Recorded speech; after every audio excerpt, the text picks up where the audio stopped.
Om Mawig Namastu Namo Siddham. Om Siddhirastu Tat Astu Astu Swaha.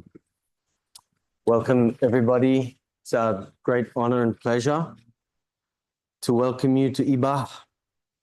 My name is Tjok Gde Kertyasa, and I'm here with my mentor, friend, colleague, and fellow traveler on the journey of this cosmology we call life, Dr. Neale. And I'd like to welcome you all to my home, to my land, to this beautiful wantilan that was built by my parents, to talk about the cosmology of life that is happening at this time from many different angles, many different traditions, many different perspectives. Personally, I'll be representing the cosmology of Bali, and also that incorporates Nusantara, the old teachings, as well as alchemy, astrology, and anything else that comes in. And this has been how many years in the making? 3 years. 3 years in the making. From mountaintops to the tops of the mountains to the bottoms of the valleys. Yes, for sure. Put that politely. We're going to share our journey, and it's been a long time coming, and it's really a deep honor and pleasure to share this with you, many of whom I know already, and some of whom I don't know already. So it's so good to see you here, and we have old friends, we have new friends, and we have called this departure, the place of departure, where we start a journey together. And I think many discussions are often focused on the results, on the end, that we often like to bypass the fact that a journey of 1,000 miles starts with a single step, as you reminded me last night. So with that, I'd like to welcome you here on behalf of all of us here in Ibah, the family, the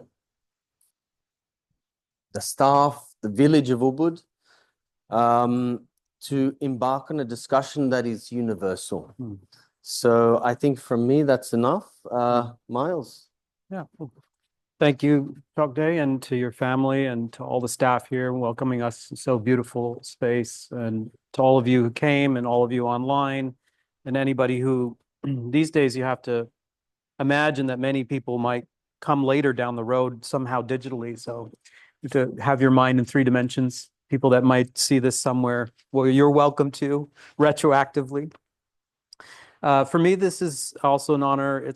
It's a conversation that we've had for a long time that we now get to share with you. I think kind of times that we're living in call for us to really gather in places virtually, but also together, and to have what I believe is already a singular conversation we're all having individually and privately. But now we get to share that conversation. I can only imagine that when you're behind closed doors with people that you trust, you are talking about the very same things. What is going on with our world? Where have we come from to get here? Where are we going in the future? The future seems quite uncertain, unpredictable. Maybe some of you are migrating, some of you are changing careers, some of you are changing relationships. And with it comes a sense of overwhelm. And I think part of regulating that is coming together in sacred spaces, calling on lineage, calling on ancestors, calling on the ancient wisdom, and really fusing what we know about where we are with what has been already shared with us, so that we can kind of come up with a picture of where we're going. So this is a conversation that when I first met Tjok Gde about 3 years ago, when I left the United States to come to Bali, we didn't miss a beat. We started with a podcast. Our relationship started with a podcast, and it started with a big question like, what is the mythology or the prophecy of our time? Was the first question I ever asked Tjok Gde. And that whole journey turned into a book, and it turned into a series of conversations. And like I said, I think we're as transparent as we can be. We've been through highs and lows together, and I think the common thread is just that sense of relying on someone when things are not clear. And so with that as a spirit, I really think that this conversation is about opening it up to people so that we're, in a way, at the very least common denominators, we're thinking about these things that may not have any conclusive answer, but we're thinking about them together and out loud. At least that as an intention is really what's meaningful for me. I think the big picture questions are so big that no single conversation will answer them, but there's a lot of pointers. And I think from several traditions. And so, yeah, it's a great honor for me because I love Tjok Gde. He's a wonderful wisdom keeper. And so it's a great honor for me to start this public dialogue like this with you. Thank you. Thank you. Yeah, the feeling's mutual. And do you think we should give a little talk about ourselves? Or do we already know all of that? I mean, should we say something? Yeah. Maybe, I mean, you might be thinking, oh, who are these two guys sitting up here? Like, that's a big responsibility to talk about. I'll just, maybe we'll keep it brief here. After you, sir. No, you please. Age before whatever. Age before beard. Okay, well, I mean, first of all, I'm a lost human being. I mean, that's, to be fair, if my wife was here, I'd have to keep it very honest. Yeah. You know, I have two small kids, 10 and 7. I haven't been the best dad that I would like to be. I haven't been the best partner that I'd like to be. Life has hit me in all kinds of ways. It's spun me around. It's put me in eddies, what are called eddies in a current. I haven't walked straight and narrow. I can't say that I figured out my life. I can't say I have figured out anything much. Let me start by saying that. I supposedly wear a psychologist hat. In a way, I've abandoned a lot of what I've been trained with for the last 25 years of my life, or at least found ways to integrate it and to fuse it. For me, it felt about 3 years ago, I was at 25 years of being a psychologist in Manhattan, and the walls were closing in and I was having panic attacks. And this was just before the onset of the pandemic. And I considered the pandemic a catapult. And I had a choice. You know, do I stay and let the walls cave me in, or do I take a big leap? So I started looking at different countries to start again. I mean, there was an impetus to melt down my life, to let go of it. It wasn't working. It was wonderful while it lasted, but I wasn't going to look back, and I needed to find a place for a reset. I went to Costa Rica, I went to Greece, I went to Mexico City, and I went to Bali. And it's in Bali where I met Tjok Gde, and the synergy was there. And so this is a path of, in a way, it's what we're going to talk about tonight is based on my journey. It's about death and rebirth, really. This is about letting go of an identity, letting go of an identity crisis, letting go of familiarity, letting go of comfort, letting go of security. Damn, let it go. Because the ground is, there's no stable ground anywhere. Nobody in our generation is ever going to live like a prior generation. That game is over and that ship has sailed. So who am I? I'm seeker. I'm someone who's looking for answers. I'm someone who's deeply invested in old traditions. I'm somebody who is willing to go forward. Yeah. Oh, no pressure. Thank you. You know, they have a saying in Bali when talking about healers. In the tantric tradition, which is Siddhi, Sakti, and third one is Sadhu. And I think Sakti, do you understand what that means? It means it's power. Yeah. Yeah. It's power. That's why, you know, women, you know, it's a feminine power, Sakti. Yeah. That's why all men are scared of women, huh? because they have Sakti, Shakti, Sakti. We call it Sakti, not Shakti. That's Indian. Siddhi is the ability to basically perform miracles. Yeah. So maybe flying, dematerializing your body, appearing somewhere else, healing the sick is considered a miracle. Pulling gold out of the earth and things like this. And often the healers will go for Sakti first, and then they go for Siddhi, which is, they get famous. But they often forget the third one, which is Sadhu. And Sadhu means humility. And you just gave that to us. So Miles is my healer. So that's why I go to him. And our journey started with me trying to avoid him as much as I possibly could, as you do, right? I don't know. Has anyone ever tried to make an appointment to see someone and you just, no, it's not the right time.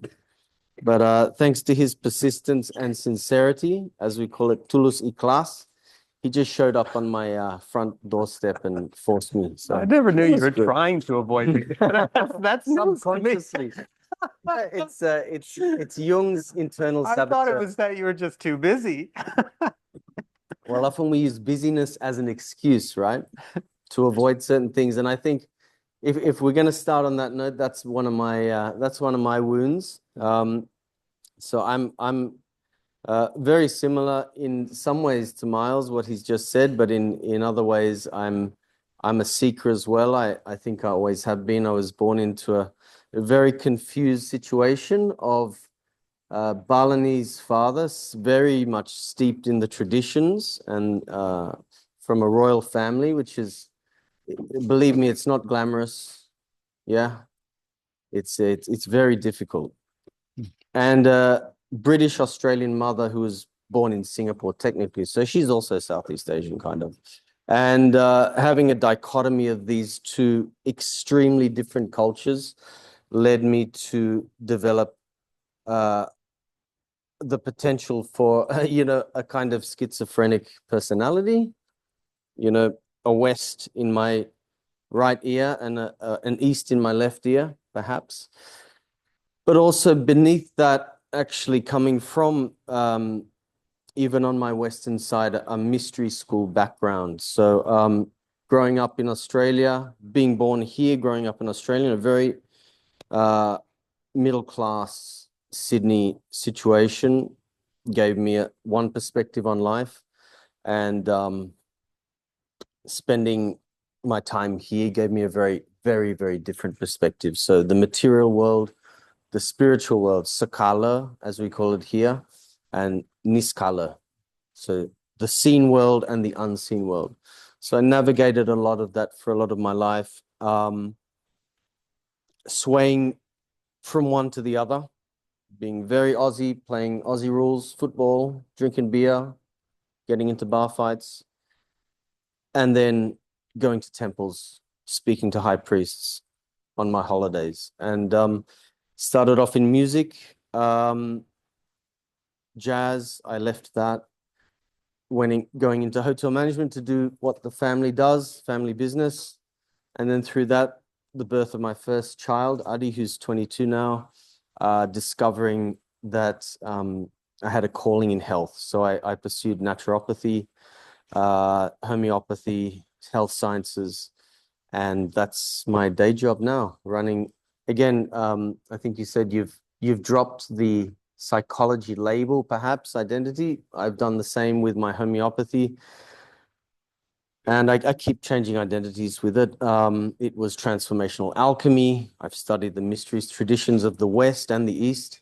And I think a lot of what I do now is actually grounded in the Balinese traditions, bringing the Eastern mystery schools into the work, as well as the Western mystery schools in terms of things like anthroposophy and the Rosicrucian and alchemical paths. So, and I'm a father to 4 biological children from 2 different marriages.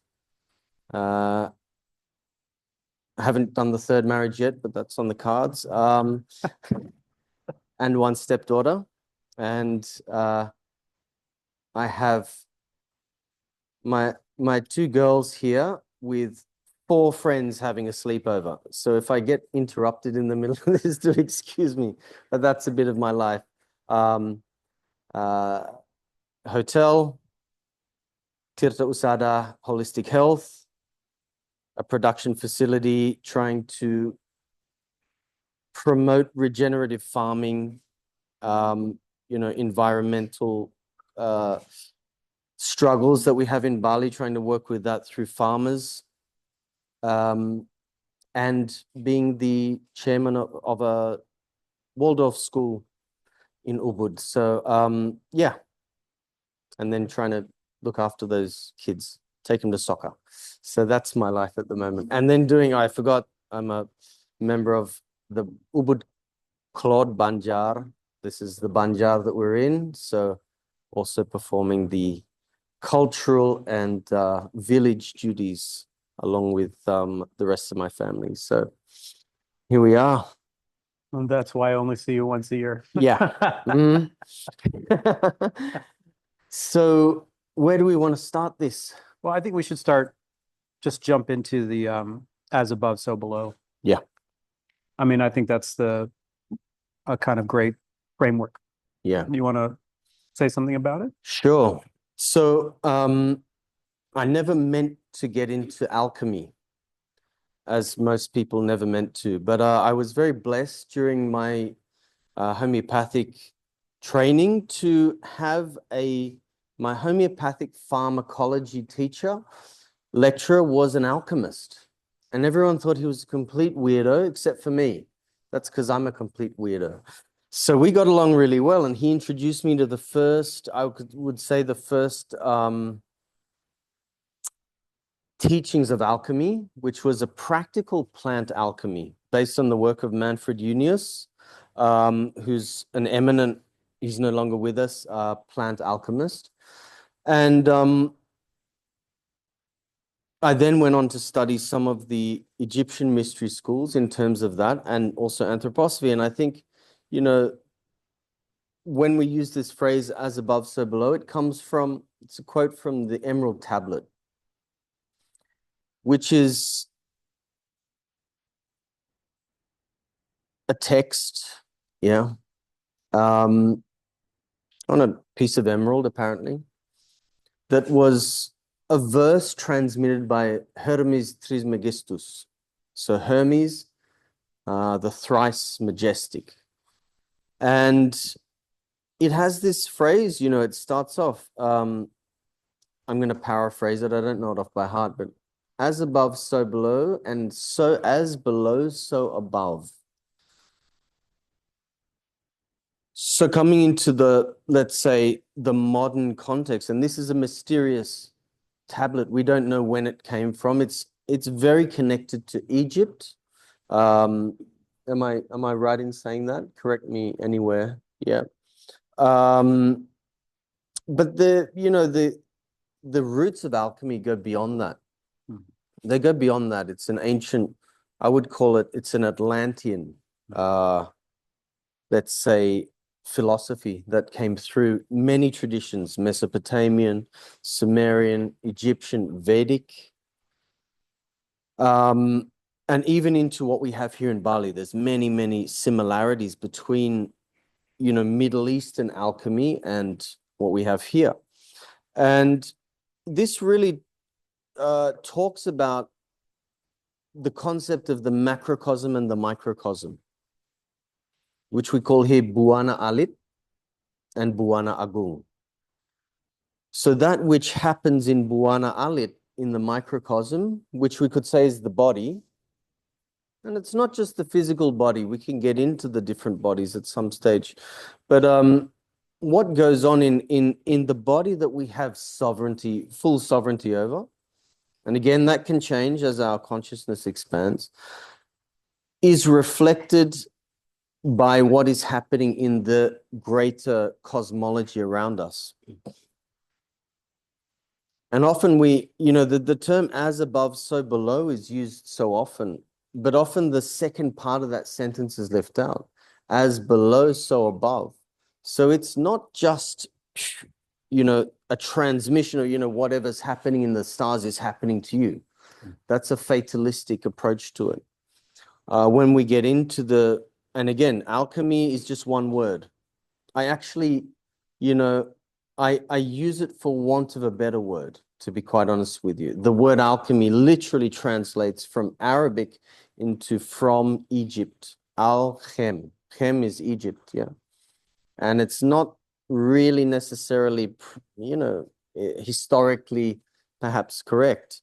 But many traditions all over the world have their own word for alchemy. So let's say here we would call it Tantra. Mm. And I'm not talking about the Tantra signs you're seeing up near Penistana. Sorry, guys. Some of you get that. Some of you don't. That's all right. It's adults only. But in China, it would be called the Taoism. Yeah. Taoism. Yeah. There's a Christian esoteric stream. I would call it, perhaps it would be called Gnosticism there. There's many different traditions have words for this, and really it comes back to that as above, so below concept, the macrocosm and the microcosm. And with what's happening to us in the world at the moment, who watches, does anyone watch the news here? Sort of, sometimes we can't help it, right? But actually it's a good, well, okay. Well, we're Self-selected group. let's go and have dinner then, man. Let's just have dinner with you guys. There's so much, with this exponential acceleration in media, information, etc., it often feels now like, what's happening to me, and is this just happening to me, or is this coming from me? Yeah. So understanding the concept that both of them work, I think is a very important thing. And we had a long conversation last night, Mars and I, about where to go with this. Which form of astrology we're going to talk about here, because between us we've got Tibetan, Western tropical, true sidereal, Vedic, and Balinese. It's like, where do you want? Which one do you want? And they're all different, and they're all relevant. What's that about? Yeah, in their different ways. And so through the study of astrology, I also, came across a very, as all of us do, maybe not all of us, I get obsessed with things. And you come to a point where, hang on, is it all what's happening in the stars? Is that what is affecting me now? Or is there something else? Or what do I have? And there's a saying actually in alchemy, which goes, the fool is ruled by his stars. The wise man rules his stars. And sorry, if that sounds sexist, it's medieval, yeah? Man means man, woman, it means human, yeah, in that context. So we have, comes back to this concept of macrocosm, microcosm. It's this dance, it's a cosmic dance between, and I can say this definitely coming from Bali, because we live by the Balinese calendar. Mungkin ada yang bisa cariin kalender Bali nggak? Bawain satu. Sama yang kayu yang di klinik. Ambil satu. We live by a calendar. Every day we are doing something related to this macrocosmic dance. What? Does anyone wonder why I'm wearing black? No. Are you wearing black? It makes me look slimmer. Come on. Farina, why are you wearing black today? What's this? Wage. Yeah. So maybe it's a bit OCD, Mars. We'll have a chat about that later. But yeah, today is the day of Wage. It's a 5. See, in the Balinese calendar, I visualize as a set of wheels turning. They all turn one notch every day.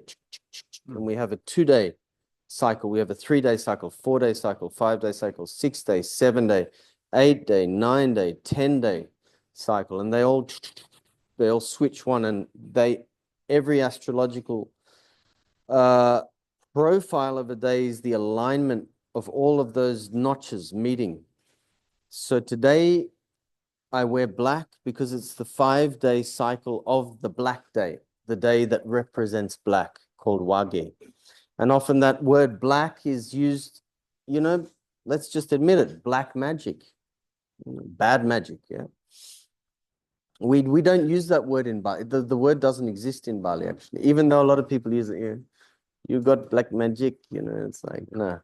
It's we have a different word, which I'm not even going to say. It's that word which shall not be mentioned. But we have a 5-day cycle, and every one of those days in that 5-day cycle is represented by a color and a direction and an energy and a quality.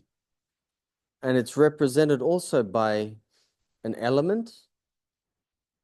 So today, black is the element of air. It's the direction of north. Does anyone know where north is? I just pointed over. It's that way. Yeah.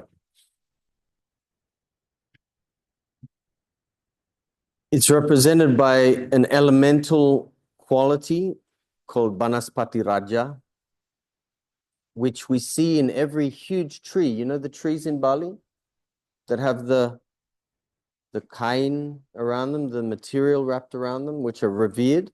We call them Banaspati Raja. So that is an exalted elemental being. And then it becomes exalted, a human exalted form, which is called Ratu Nyoman Sakti Pengadangan. And he is actually, it's interesting we chose this day, he's the patron of healers, magicians, anyone who does something related to taksu. This word in Balinese, taksu, it means, I think the only real English translation I got for it is soul, when you're talking about music. Someone who's got soul. Yeah. They can be not the best musician. It's like B.B. King, Simple chords. But when he opens his mouth, like, whoa, that's soul. That's taksu. We call that taksu. Whereas a great work of art, Picasso. It looks like, I think, yeah. Many people could say, I can do that. But he had taksu. His energy, his etheric energy went into it. And it's the day of chewing tobacco and, chewing betel nut and all of these kinds of things. Yeah. So again, there's these kinds of cosmological cycles that we go by. And we can often get lost in that. So at one stage, if you get over obsessed with what is the day, what is the astrology, what is this, you lose something important, which is the 5th direction, which is the true self, which is free will, which we might call in an astrological chart the North Node. Yeah. This is actually the node that gets us out of the cycle of samsara. I often talk about the astrological chart as samsara. The wheel of karma. Yeah. Every position of your planet on every constellation is a karma. Yeah. Could be, and karma is not even good or bad. It's a quality. It's just a quality of energy, and it's an action. It's a cause and effect. And it rules us to what I would call the astral body. Astrology, it rules us to the astral body. So we have a physical body, which we're all familiar with.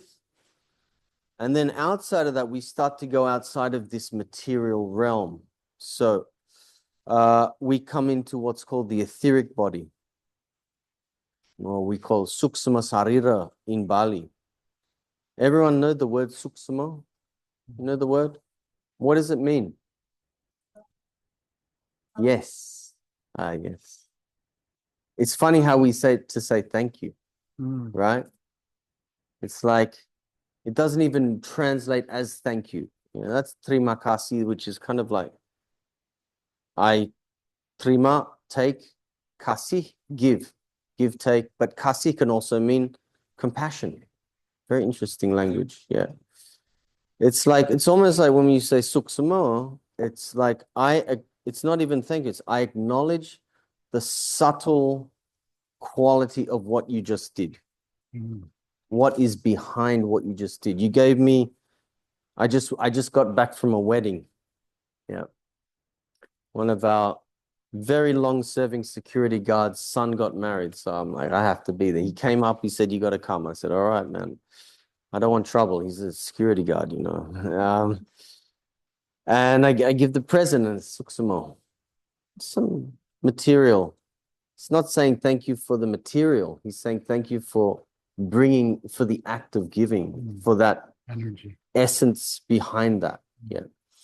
So that's the etheric body, the life body, the chi, the prana. Yeah. And then we have the astral body. And this is a Vedic cosmology. It's an anthroposophic cosmology. It's many traditions have this. And the astral body is our emotions. And we share the physical body and the etheric body with a plant. And we share the astral body with animals. So they have an astral body, gives us movement. Yeah, but it also is our emotions, it's our reactions, it's our likes, our dislikes, our desires. And that is the realm at which the astrology affects us. But what's beyond that? What is beyond that astral body is the spirit. Yeah. We would say, here we would say jiwa or soul for the astral body. And the spirit is roh, ruh, or atman in the Vedic. And again, east, west, same concept. So how do we get closer to spirit? And there's a very beautiful verse out of in the Bhagavad Gita that talks about that. More radiant than the sun, purer than the snow, finer than the ether is the self, the spirit in my heart of hearts. I am that self am I. So this is this understanding of the self and of the I, that brings us, yeah. But a lot of people bypass that but to understand the maze, the labyrinth, we do need to understand the cosmology to get out of the cosmology almost, yeah. Okay. Stop it.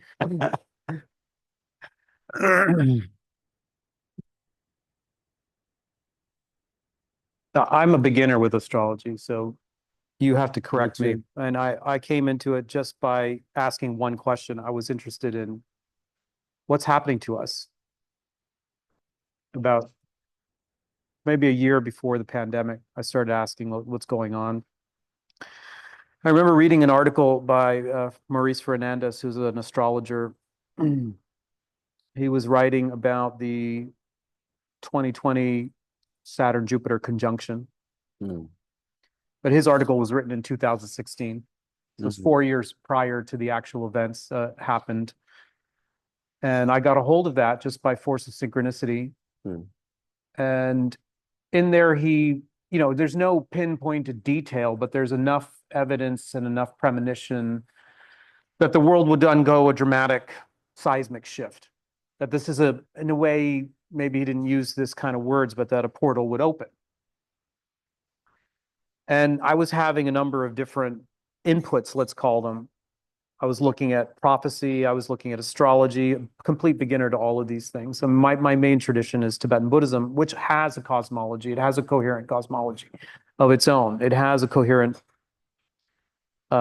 mythology. It has a coherent system of prophecy and meditation. But I was getting inputs from different traditions. just like you weave anthropophagy and Steiner. I was starting to open to Jung and Joseph Campbell, and the Tibetan tantras were already there, and then astrology was coming in. It was getting bombarded, but the orienting question was, what is happening to us? And there was some sky-ground relationship. That's all I knew. There was some relationship between the larger planetary alignments and what we as humans were experiencing. And I was interested in just understanding it. And so, I would never claim that I know anything about astrology. And when I was talking with Tjok last night about the different systems, what I think is very telling is that irrespective of the differences of the different systems of cosmology and astrology, one thing is clear, they are just tools.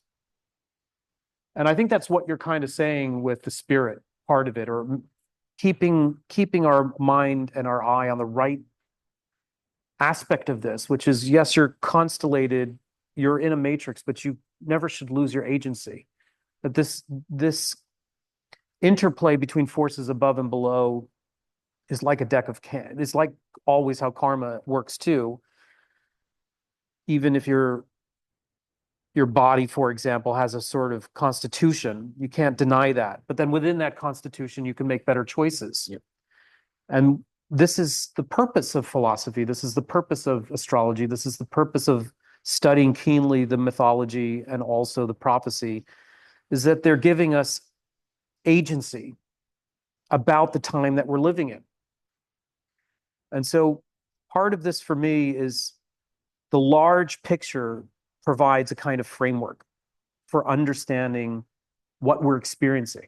I mean, as a psychologist, I sit for hour and hour and hour with people trying to create a framework for understanding their symptom, for example. But there is now a collective symptom.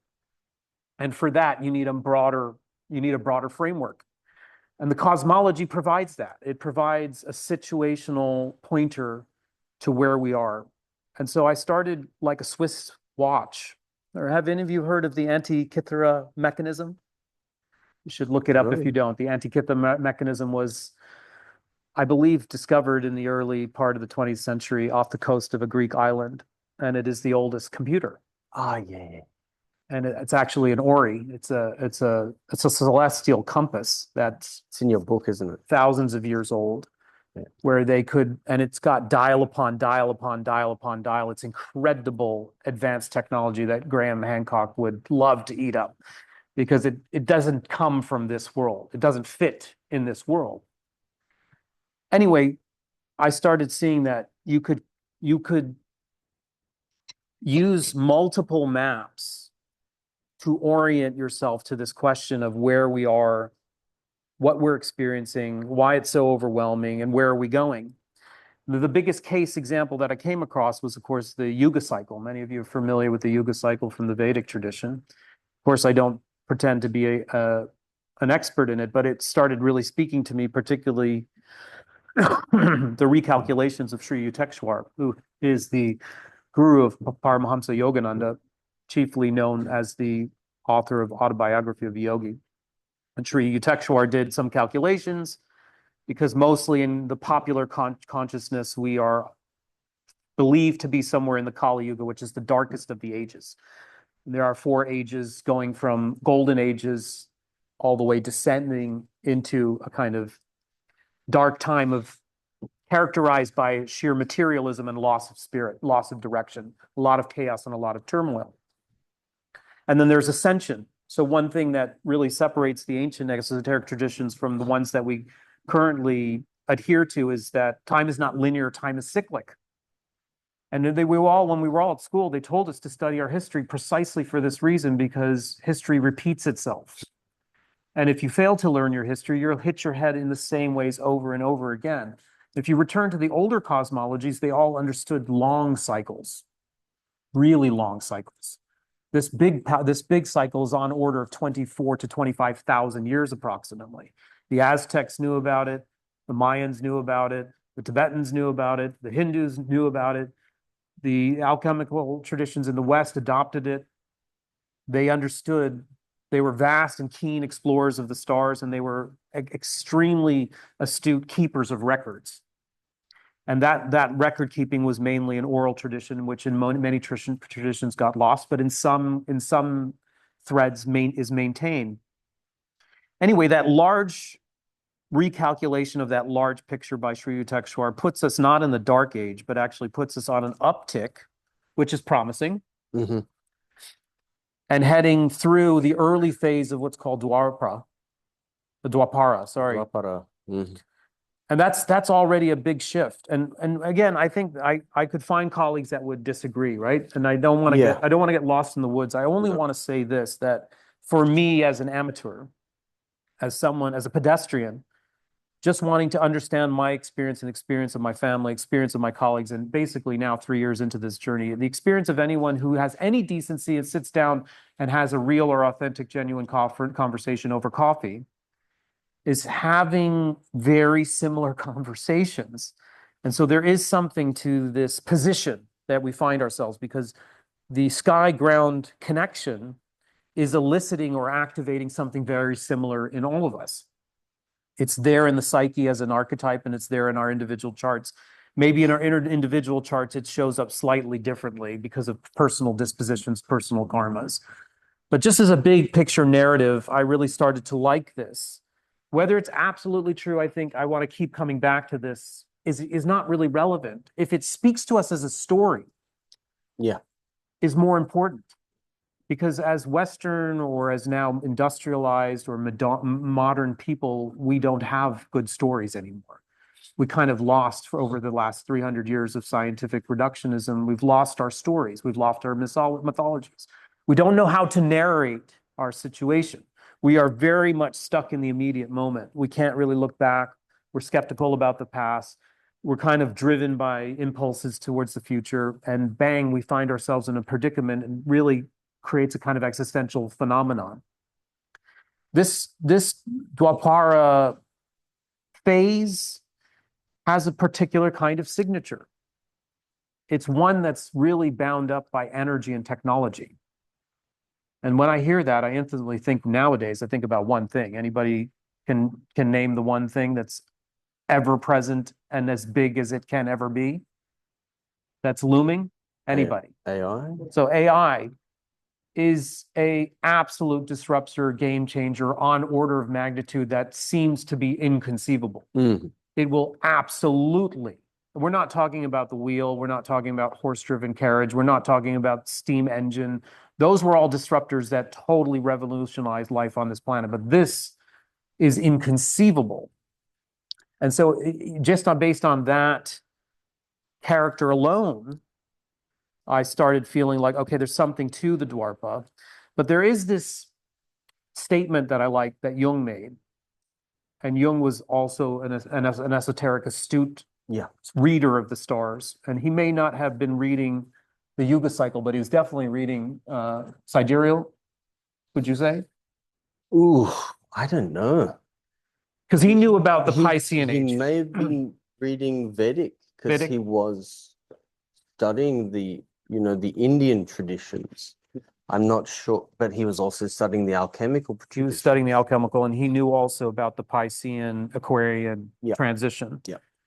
But there was one thing he said that Yukteswar said. So we're talking about two different psychonauts, two different interior explorers, coming up with a catchphrase that I think captures, at least succinctly, the position we find ourselves right now, which is we are given godlike power through technology, but we have such immaturity and lack of morality to guide it. In other words, we have been gifted an enormous power, but we lack the moral compass to wield it. And this really characterizes the onset of the Dwapara. Of course, this Dwapara is many, many centuries. It's on order. It's like a clock, a phase of a clock that maybe carries 2,600 years, something like that, maybe more. I think it's more. Is it more than that? In this phase, you can imagine that even in this phase, there's sort of an early childhood development, then there's adulthood, and then there's old age. So each of these sub-phases are like adolescents learning how to walk. Maybe they don't know how to guide or control their anger or their emotions. Then they hit their stride and their maturity allows them to take greater responsibility. And then they maybe have a little hubris in old age and they don't know how to adapt. And so the civilizations that they've built, they start to wane. So this is precisely in this model, the Yuga model, but also in the astrology, Western astrology. From that point of view, we are in what's called an 80-year span between two ages. Now, these ones are also housed within a 25,000 year period, but as a clock has 12 increments, each of the ages also lasts on order 2,150 years. We are leaving one age, the Piscean age, which began around Christ, and entering into the Aquarian age, which you can't designate and pinpoint in a single day, but it's more like a phase of about 80 years marks the transition. Give or take this or that. And this is, I believe this is, and many people that I've been reading believe this is where we are. And so why is this relevant?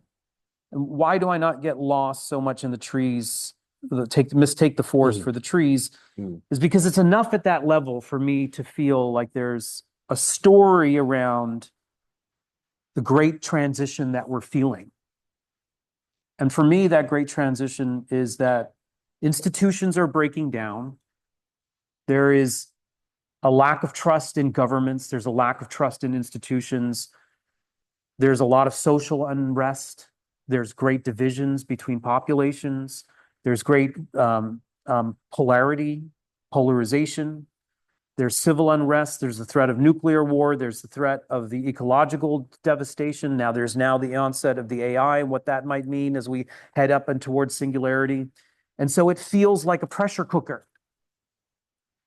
And the more I had conversations with my clients, the more I was feeling that there is a constellation of a particular kind of anxiety, of a particular kind of apathy, a particular kind of hopelessness, and that even individuals were starting to break down. I couldn't imagine the upsurge of broken bones, heart attacks, collisions. I mean, your roster must have just been absolutely off the chart.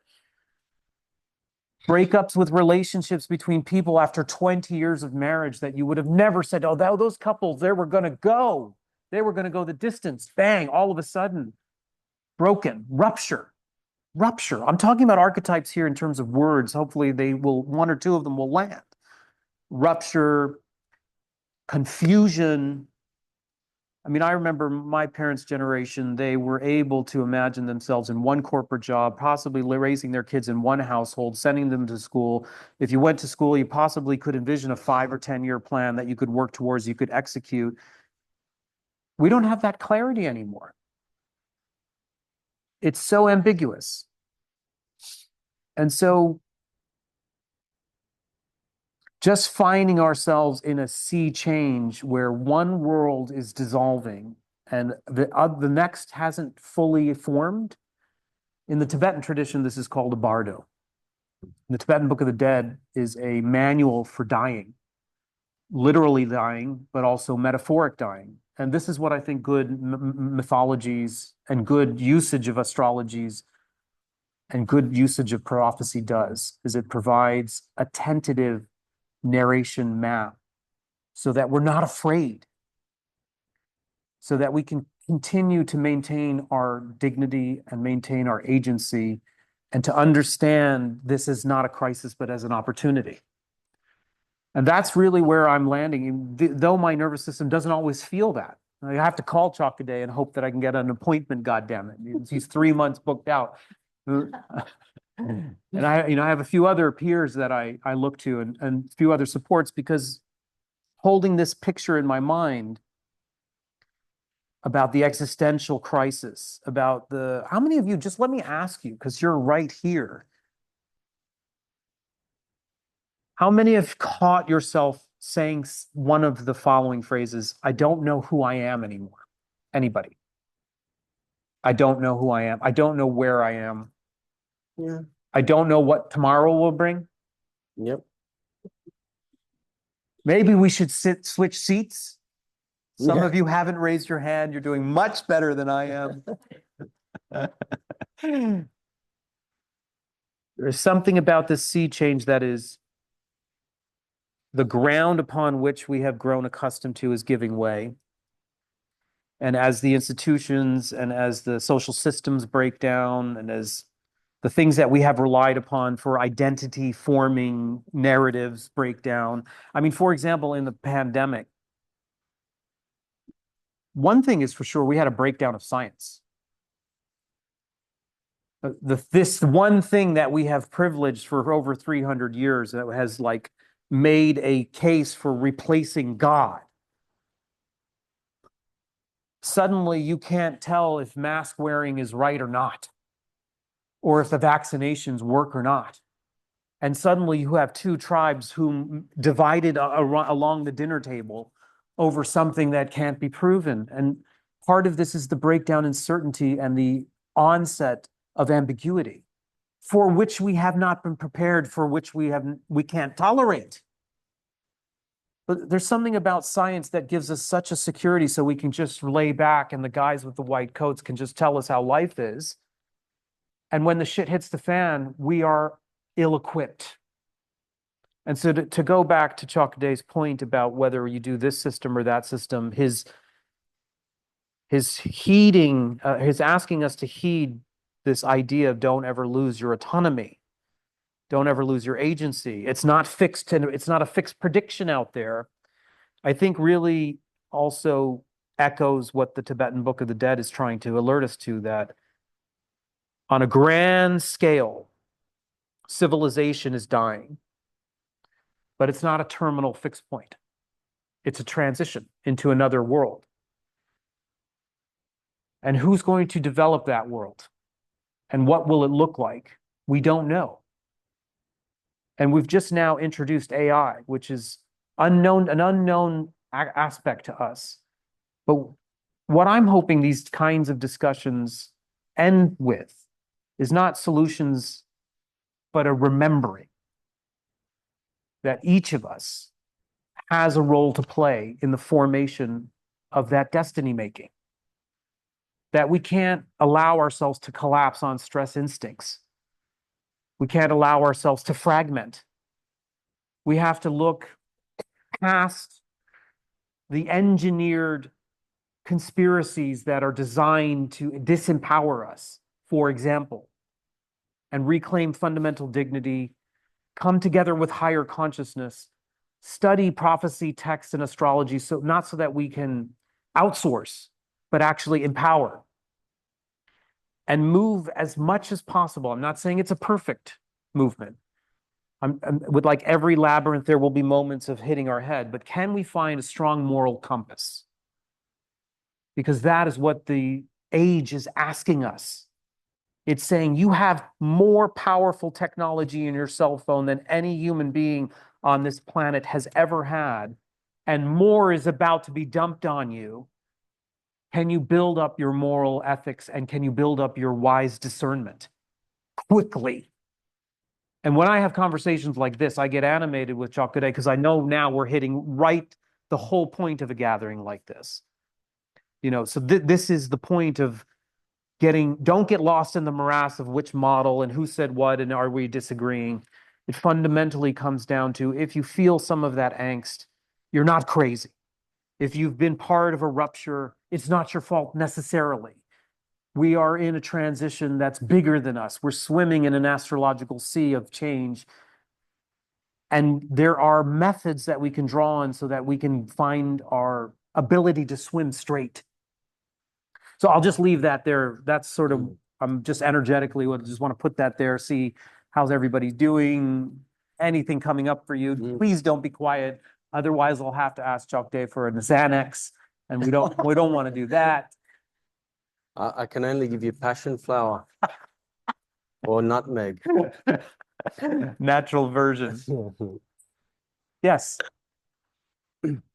Listen to you, what I'm reminded so much, what I think my journey in my life has been, is this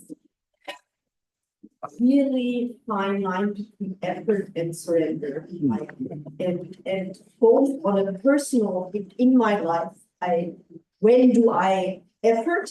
Like, when do I move? And when do I let go? Yeah. Like, and I think this is also now in this transition that we're going through as humanity, that's the same thing, you know? Where do we push? Where do we stand up? Where do we rise? And where do we surrender to something that is so big that we don't even understand? Yes. You know? Yeah. That's So beautiful. I'm reminded of these two things. I mean, I'm always in my own life. Yeah. Yeah. Let me just rephrase it so if people can't hear it on the video and on the live stream. So Uli's talking about this Online human. tension. I wouldn't even call it a tension. It's a relationship. It's a relationship between this duality between surrender and effort. I think it's wisely pointed to that part of it is part of the energy of pushing forward in terms of the creation. It's like one step. It's like, do we have any Tara here? If you see goddess Tara, she's beautifully situated. One leg is in samadhi and one leg is bent forward. Okay, and she is one of the main archetypes that is very pertinent for this age, for this reason, because she's straddling two dimensions of our being so beautifully and elegantly. The 1 foot forward is the engagement. It's the effort. It's the reconstruction. It's the building. The other one that's in samadhi is equipoise in emptiness.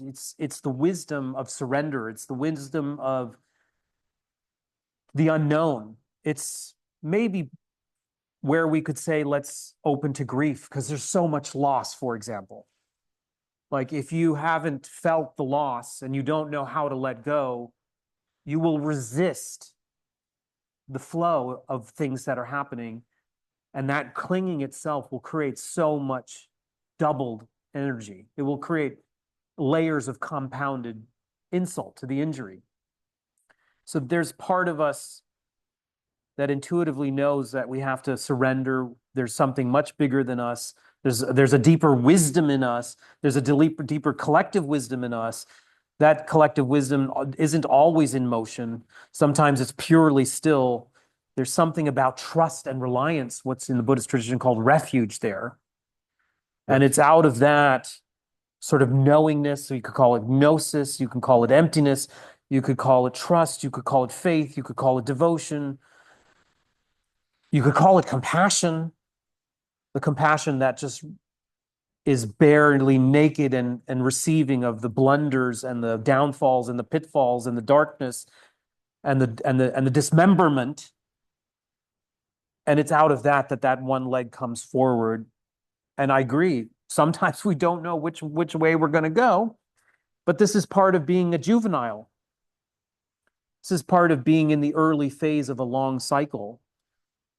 And I mean, I'm going to just say one more word because I know Tjok Gde is biting at the bit there. Mm-hmm. You know, if we have the humility to say that we are the generation that will go through the 80-year window of transition, but we are still responsible for putting humanity in the right direction. That we may not see the early onset of this new civilization, but we will be part of the early foundations. And I think when I think about being lost and think about where my life is going, where I think about my two kids, where I think about, I turn to my buddy Tjok Gde and say, I don't know who I am or where I'm going. One thing I do know is if I have a deep enough faith, I would like to make a positive impact for at least a future generation. Let me turn it over to you. Yeah. Wow. Jam berapa sekarang? Jam 6 pas. Lewat 1. Oh, 7. So it's 6:07. This is the time where we would say the Trisandhya prayer. So let's say a prayer. This is also the time, sholat maghrib ya. Jam seginilah kurang lebih ya. Yeah. Let's pause and let's say a prayer. And you know, we have the sun we don't quite get the sunset here. Just missed it. But I think it's a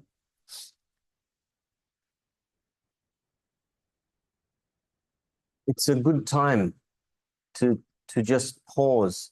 And, you know, through all of that,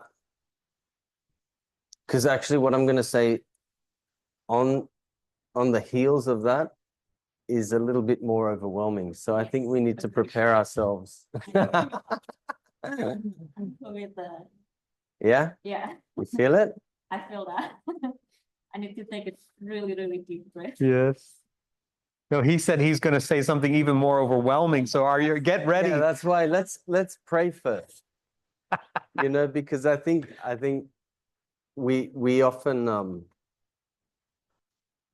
especially with the sort of with the new age coming in, you know, the new age movement, you know, I'm old age. I'm in the old age movement, you know. We do it old school here. But I think, you know, meditation's in there a lot. Yeah, there's a lot of conscious stuff. Prayer's often forgotten, actually, in a lot of cases. So I'm going to say the Trisandya. I'll say it myself. Do you want me to just not? Do you want to remain in silence, or do you want to hear it? Yeah, you want to hear it? Okay. But I do call on everyone to pray in their own faith. You know, pray as you want. No one can teach you how to pray. You can't go like. Prayer is sincerity. It's from the heart. Yeah, that's why they say that. Praise the spirit in my heart of hearts. And interesting, it's not in my heart, it's in my heart of hearts. We call that in Bali the tengane nati, the very middle of the liver. It's an invisible place, actually. Yeah. So I'm just going to sit on the floor. Half face east. Even though the sun's setting there. You know, in Bali, you know, in a lot of traditions, the people who come to a congregation, they face a priest and they pray towards the priest. We never do that in Bali because you're not here to worship the priest. Priest is a vessel for you to put something through. I found that very interesting. Often the priest will stay behind you. You pray with your back to the priest in many cases, depending on the positioning of things. Yeah. And yeah, it's an important thing, you know, there's no human as an object. That's like, it's a very biblical kind of phrase, you know, false idols. Do not worship false idols. That's not about worshiping statues. It's got nothing to do with statues. It's about American Idol or Australian Idol, you know, that kind of stuff. Yeah. So, yeah, just whatever position's comfortable for you.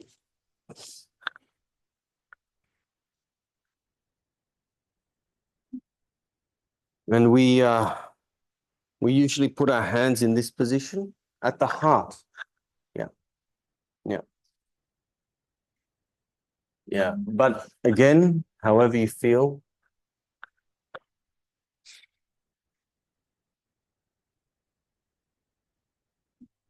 And you feel yourself with the inhalation. You feel the energy of earth entering you from below. The sound is ang. And when you exhale, you feel the energy from the sky entering you from the crown. And the sound is ah. Just feel that for a few breaths.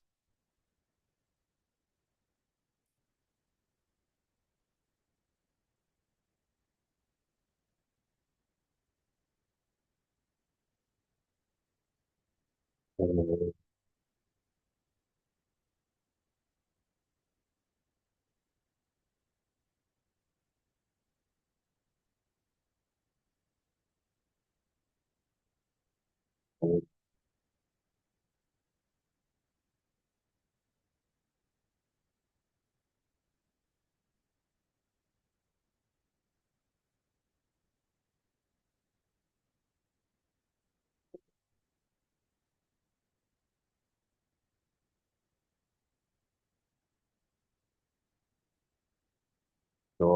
savitur varenyum Bhargo Dewa Shiva Dhyama Divo Yuno Prachodayam Om Narayana Dam Sarvo Yadbhutam Yascho Bhavyam Niskalam Niranjano Niruyaka Nirakyata Asudua Dewa Narayana Navityo Asti Pasti Om Dhvam Shiva Dhvam Mahadeva Yeswara Parameswara Brahma Vishnu Charudrascha Purusa Parikirtita Om Papoham Papokarmaham Papatmu Paposam Bhavam Trahiyamam Punarikas Sabahya Bhyantara Om Samaswamam Mahadev Sarva Prani Hitam Karam Momocha Sarva Papebhyam Palayasva Sadasiva Om Santavya Kaikondos Santavya Vachiko Santavya Manasu Dosa Tat Pramadat Samaswamam Om Santi Santi Santi Om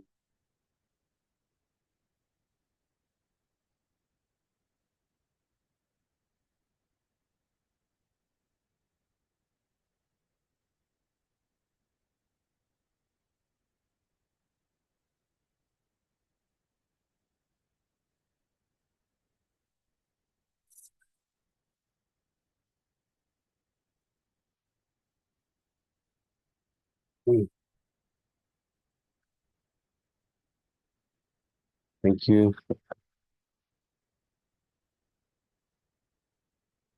You know that prayer starts with Bur, Buah, Swah. And this talks about the three levels of the world, the lower earth, the middle earth, and Swa is heaven, the heavenly realms. And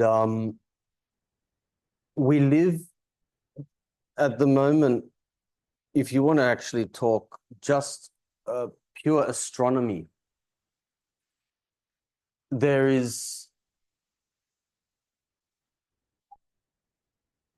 an incredible amount of solar activity, solar flares, just from that perspective. This is already predicted in the Vedas, yeah. And at those times, there is an increase in the potential for energy. So in a month, there's one day, it's called Kajan Kliwan. Everybody's afraid of it.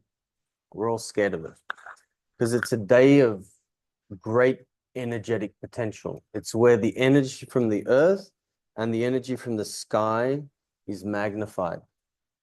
And you always have a choice what you want to do with that. It can either be conscious and you can do incredible things with that energy, or it can be unconscious. What's happening now in Bali, and this is not because we have access to the NASA satellites that tell us about the solar flares. We don't know about this. But what's happening now in Bali is an incredible increase in very large ceremonies that are happening. These are once in 30-year ceremonies, once in 100-year ceremonies. Many of them are happening at the moment. Because there's an intuitive knowing. So most of us in Bali, we don't understand, actually. We don't know what's happening in the astrology. You ask most people, we don't know much about even the calendar, most people, yeah. You know, we follow many different yogas, yeah. Some people are following just karma yoga, they're just doing, yeah. They're helping sweep the temple, you know, or cook the food in the kitchen. Some people are following bhakti yoga. They're a yoga of devotion, path of devotion. They're making the offerings, you know. They're making the things beautiful. There may be, you know, the driver that's picking up the high priest and taking care of the high priest, you know, things like this. Then you have Jnana Yoga. They're the scholars, they're the learned ones who understand the sastras, the wariga, the astrology. And you have the tantris, tantra yogas. They're the ones practicing, you know, and by the way, yoga doesn't mean yoga ban, yeah? Sorry, I mean, I shouldn't, I love those guys, but it means a life path.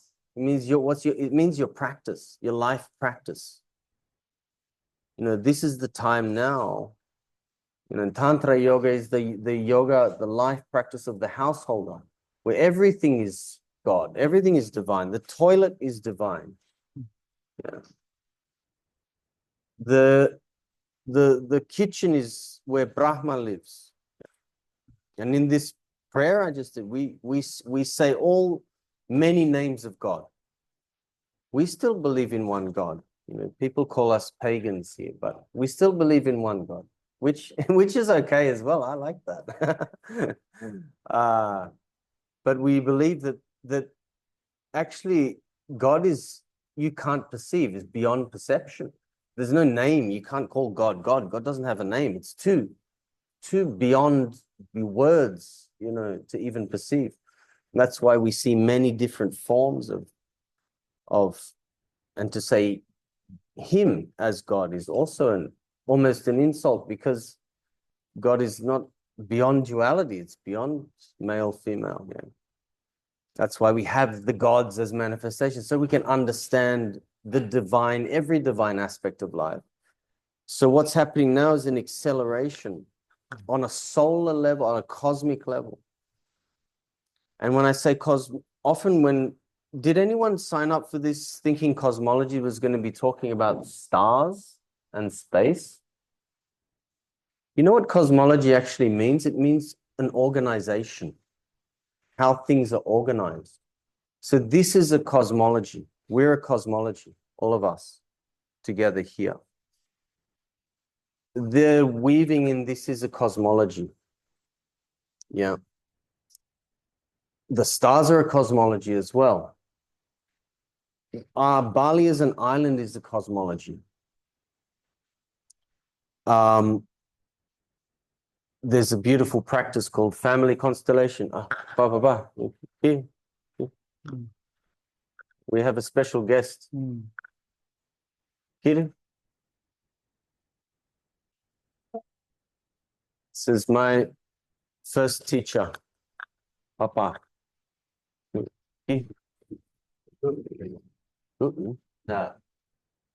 Hello.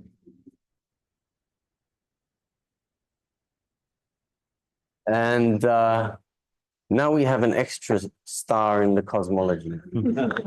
A bright star. Yeah. Apa sepatah dua patah kata bisa?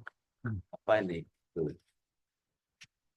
Tentang Buana Elit, Buana Agung, atau tentang Bali. Does anyone have a question for somebody who knows a lot about Bali? No. Well, firstly, I would like to congratulate to Tjok Gde for this event and march. And I think we are searching for the mystical of life, mysterious of creation of the Creator.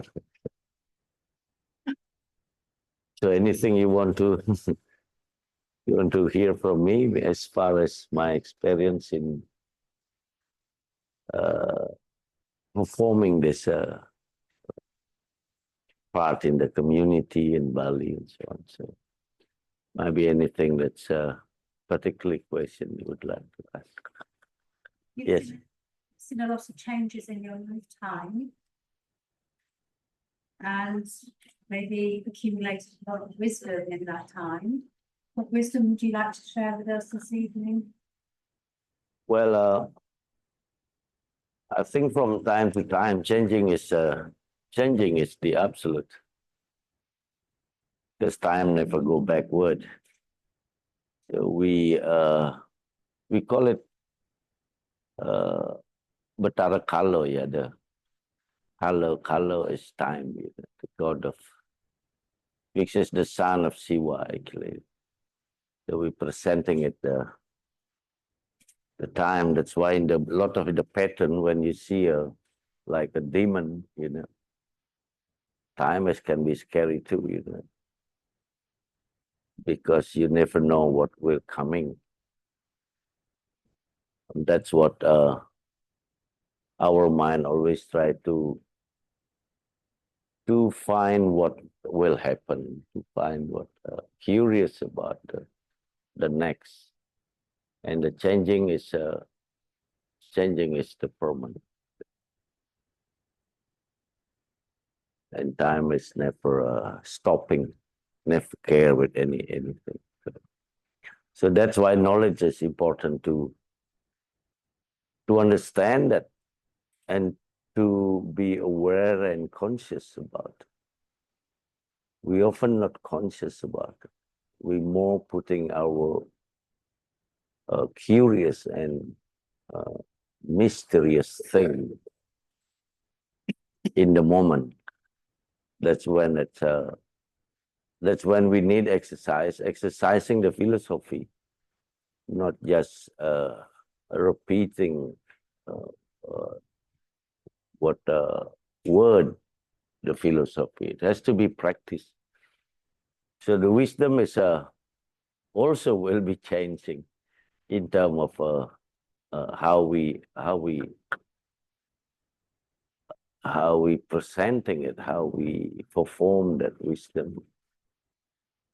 So when we know that everyone going to be died, so we know we're going to be died, but we always worried about the death. And we never know when. It's like the birth. So that's why the ritual is part of the practice of wisdom. We need to practice it through our action. And one of it, we call it ritual. Just like our daily life. You sleep, go to toilet, you eat, that's a ritual. And that's already become automatically happening. But something like wisdom, for instance. Wisdom is a solution of releasing your bounded attachment. And many people use now that, let's live today. Let's live now. Do we live now? We do live now, but we talk about we discuss about the past and the future and the mysterious. That's one of a wisdom which can be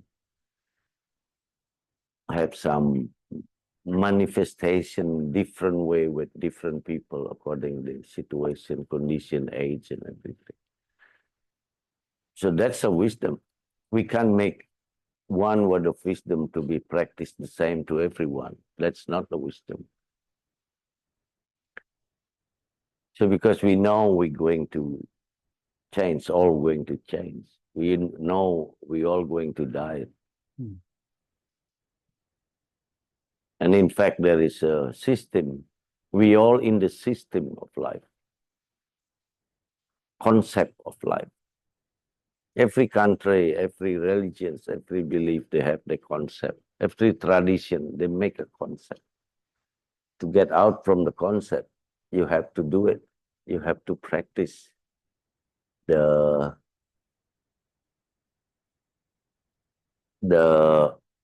apadana to the ritual of the concept.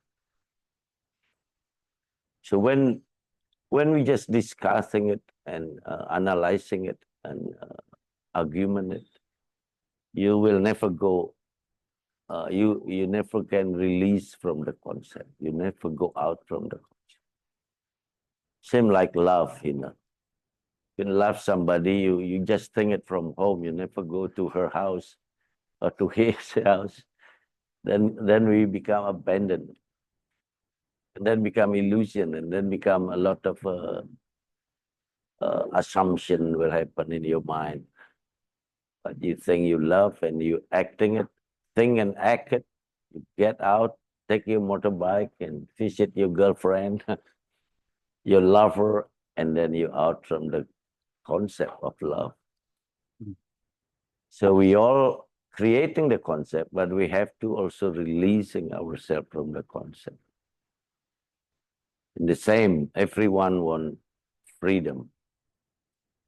Everyone want to be bebas moksa atau apa dan liberation. Even a thief, they want to be free from its concept of stealing.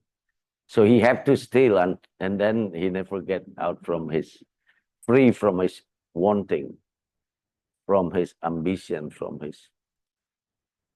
But that's in the bad way because we believe in karma. So why it's bad? Because it's not good to the person who owns thing and not good for himself, and they didn't create harmony.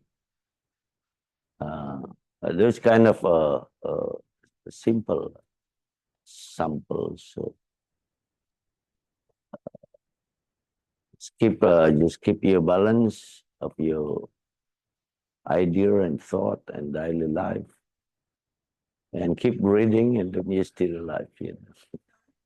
Keep breathing, because that's the force of life. So that's what the ritual is needed, because we are individual. We also social creature. So ego mostly an individual thing, but then you have to let go your ego to be socialized. That's exercise. You need exercise. You can't just talk about it and discuss about it. You have to create also your system, personally or communally, and following. Sometimes at home you have, a lot of Balinese have some special personal holy place for the releasing the abundance of daily life, and that's what happened now in the term of Kali Yuga. That's what you need is wisdom, and wisdom is the only way go through knowledge. We call pengalaman. Pengalaman is you communicate and connect yourself with the universe. And I think you all have potential for that. It's a matter of when, how you do it. You need some guidance, you need some analysis for the symbol and apa dan itu tanda-tanda sign. That's when you need some past knowledge of our ancestors to connect that sign and symbol that come through your insight, through your senses, through your dream, through who you meet in life. Everything is connecting. It's a matter of to be conscious.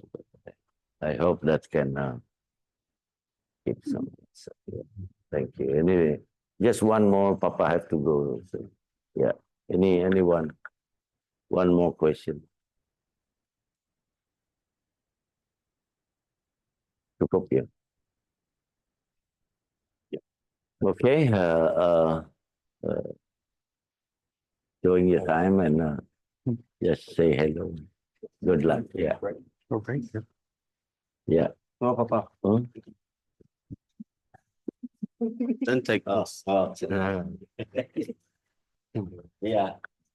Okay, maybe on that note, we take just a short break if anyone needs the bathroom or to get another drink.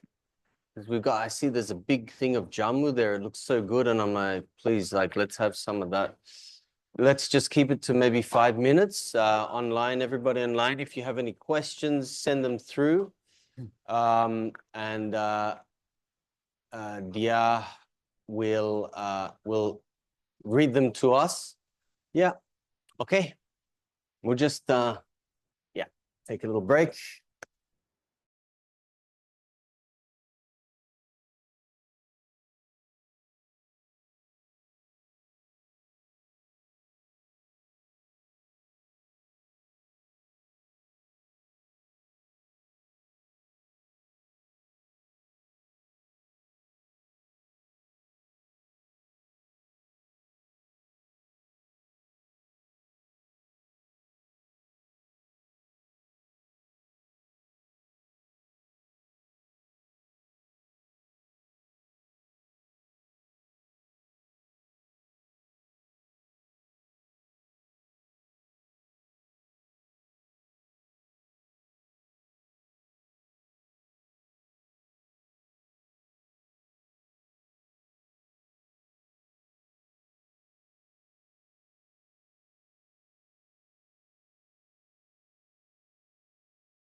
Pencet rekam aja dia. Rekam. Oke.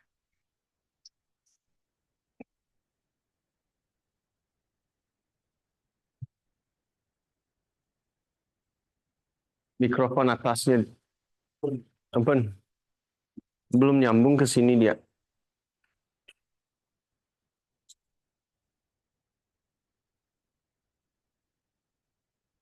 Oke, udah ya? Udah.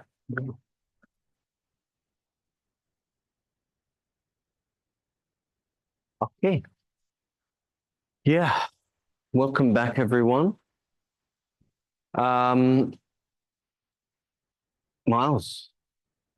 Yeah, so Eska, before the break and before Tjok Gde's father came in, which I thought was really lovely after the prayer, he came in and basically nailed it. He went right to wisdom.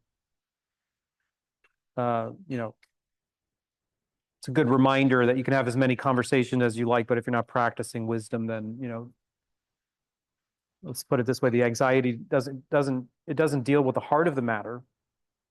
I think you can orient yourself with a map, but you have to walk the landscape. And Eska here was sharing that she felt a little anxiety there, right? Something was resonating with this depiction or description of the sea change that we're amidst. And you know, over dinner, maybe we can get to know each other a little more, and you can share if that resonated for you and where you find yourself in the constellation of the transition. But we're calling the series, you know, each of the series talks has a title, and we selected Joseph Campbell's model, which has 3 phases. It's a multi-stage model, whether you cut it into 17 parts or 12 parts. The 12 parts can fit into 3 phases that he described as departure, initiation, and return. So again, we're thinking about a cyclic model, cyclic map. Astrology has a cyclic map divided into 12. Tjok Gde uses a 13 model map. The mythology, the epic mythology of Joseph Campbell articulated, which is a universal motif, he divided into departure, initiation, return. The Tibetans have one that has to do with mastering a life cycle. So reversing the life cycle. So usually we are born compulsively, we live mindlessly, and we die fearfully. And the Tibetans took that and they turned it on its head and started with the beginning, actually, that you could train yourself to die consciously, and that you could enter into the bardo or liminality for re-engineering. You know, you could melt down your fear. You could transmute your fear in the same way that Tjok Gde might take a substance and use in his laboratory all his accoutrements using heat, melt a substance down, transmute it into some essence. The Tibetans understood this for a human life and for the soul, that the fear vibration could be the fear of the deepest loss of life could be transmuted, and that energy, because it's essentially a subtle energy, could be served as a transformational crucible or source, and that the soul could be accessed and remolded in a way, the way that they do it in the Tibetans is that they orient the vibration to altruism. The singular most powerful vibration is altruism, based on this fundamental wisdom which Tjok Gde's father was talking about.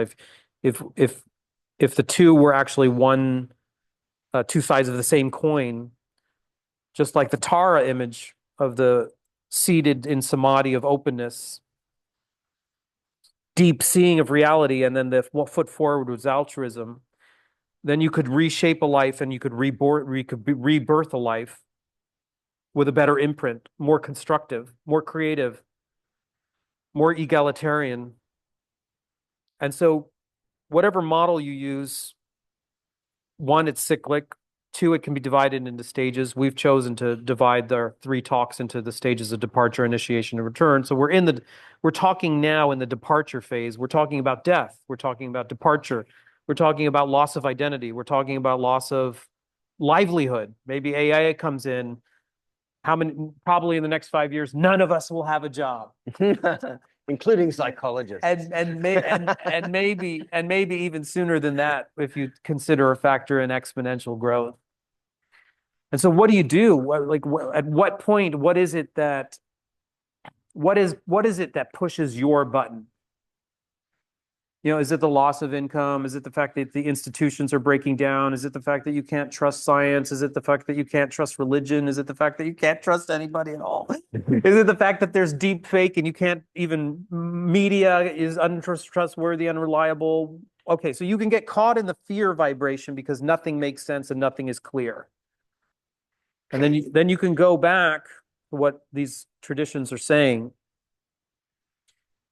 And they're pointing to the one thing that we began the talk with, and the one thing that was echoed by Tjok Gde's dad, which is don't forget your innate capacity to understand reality, which is what the archetype of the Buddha sitting under the Bodhi tree imparts to us, bequeaths with us, beckons us. Is don't outsource your own inherent ability to navigate this sea change.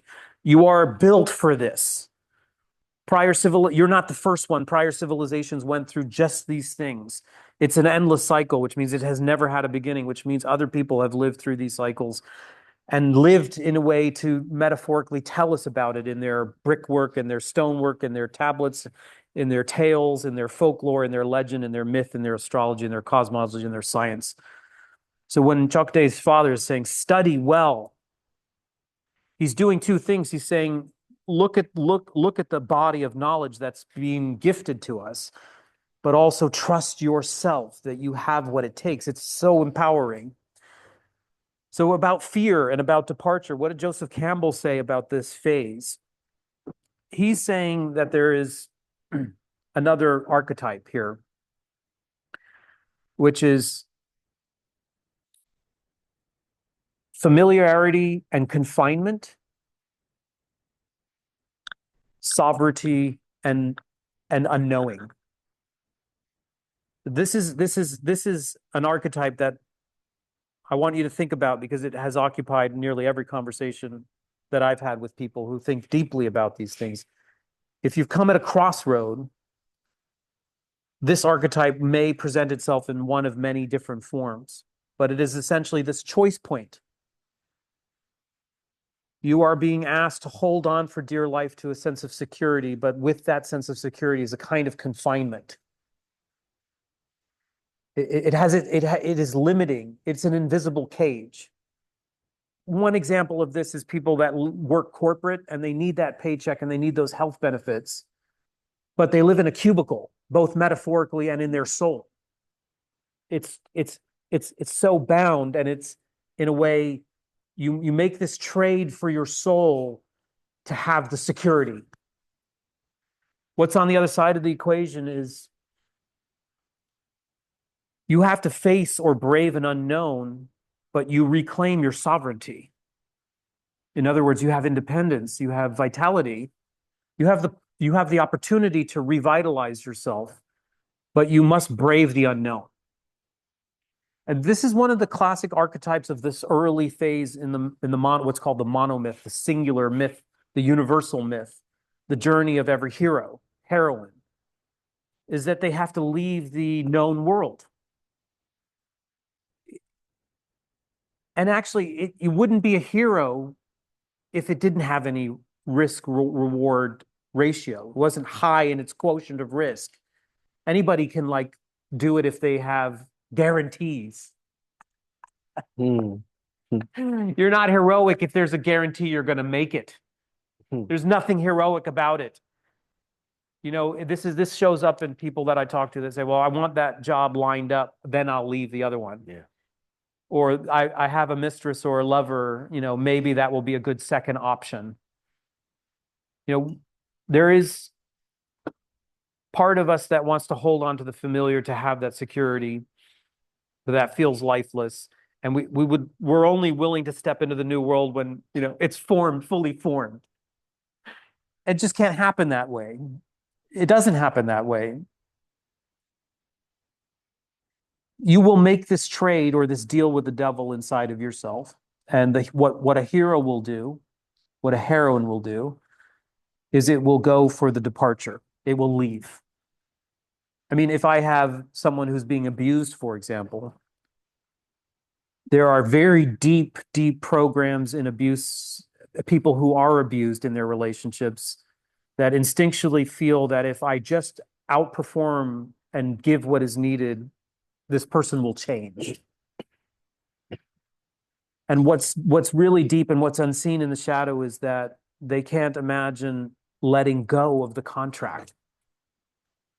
They can't open to the unknown where they're no longer susceptible to this kind of short end of the stick. That's their what we call a homeostasis point. This is my reality. This has become my identity. This is what is familiar to me, even if it's detrimental. So whether it's a big scale grasping onto the old and familiar while it erodes us, or it's a small scale one, try to think about it in these terms and try to reclaim this idea that you actually have what it takes to let go. And you don't have to have it fully formed, a fully formed confidence. Ask yourself, how does one get fully formed confidence? How does one acquire a skill? How does one learn how to ride a bike? How does one learn how to master their anger? How does one learn how to have discernment, a high level of discernment, where you could trust yourself enough to sort through all the bullshit? You have to go on the journey. It's not the destination that changes us, it's the journey. It's not like you arrive at Chartres Cathedral through the labyrinth in the middle and the arrival itself changes you. It's going through the labyrinth, being willing to bump your head, being willing to dust yourself off, being willing to like die in a corner, feel like the near-death experience, that you learn how to survive. And this is completely antithetical to our modern education. Our modern education and I'd love to hear your thoughts on this, but even the wellness industry wants to biohack itself to perfect optimal health. It doesn't want us to face the underbelly. It wants to give us the diet pill. It doesn't want us to face our ugliness. It doesn't want us to face our dependencies. It doesn't want us to face the deepest seated unworthiness. It wants to coat over it with plastic surgeries. It wants to veneer it. It wants to bypass it. It wants to, in a way, get to the destination. It doesn't want us to struggle. And when I met Tjok Gde within the first week, he said, "Mate, would you like to go up to the top of a mountain?" And I said, "Shit, yes, I'm in Bali. And I met the wisdom keeper. He wants to take me on a journey. I'll go up a mountain." And I remember I showed up with a pair of sneakers and I think a bottle of water. Yeah. And there was Tjok Gde. He had a lantern. He had full decked out gear. He had boots and poles. He knew what he was doing. You wrote something in the book. I laughed at it. He's like, he's in his full tactical gear. Gear. Yeah. Kit. Full tactical kit. Yeah. Point is that the summit has nothing to teach you. It's just a better view. It's the struggle to get to the summit that teaches you. And our world right now, wellness industry, corporate industry, they want to give you a helicopter to the summit. And in a way, what it will do, it will deprive us of our learning opportunities to grow the muscles we need to be able to withstand the view at the summit. You can't hold that summit view, that big picture view, if you don't have the capacity of your character to hold it.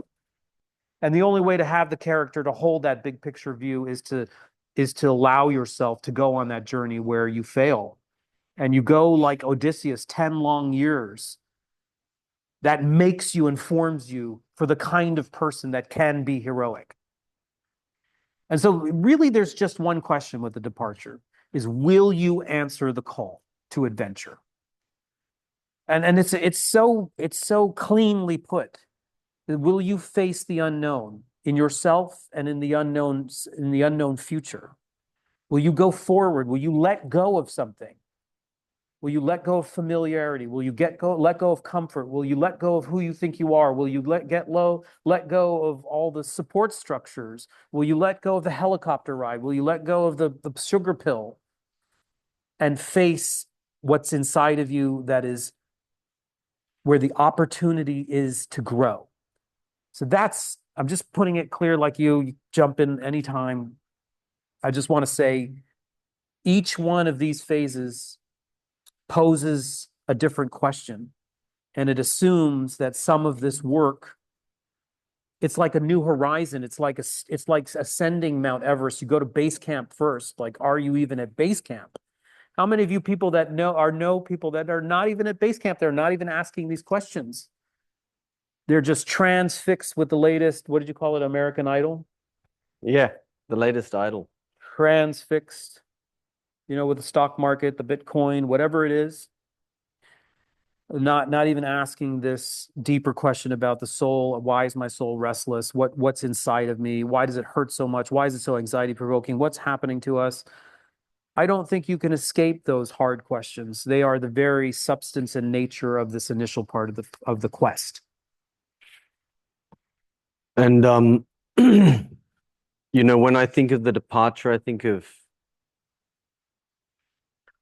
of Aries in terms of the astrological cosmology, the start of the journey. And you said an interesting thing before. You said, I'm trying to navigate the difference between effort and surrender, didn't you?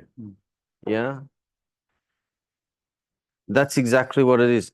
Effort is Aries, surrender is Pisces. Aries is the beginning of the hero's journey in the zodiac. I think Joseph Campbell based a lot of it on that cosmology.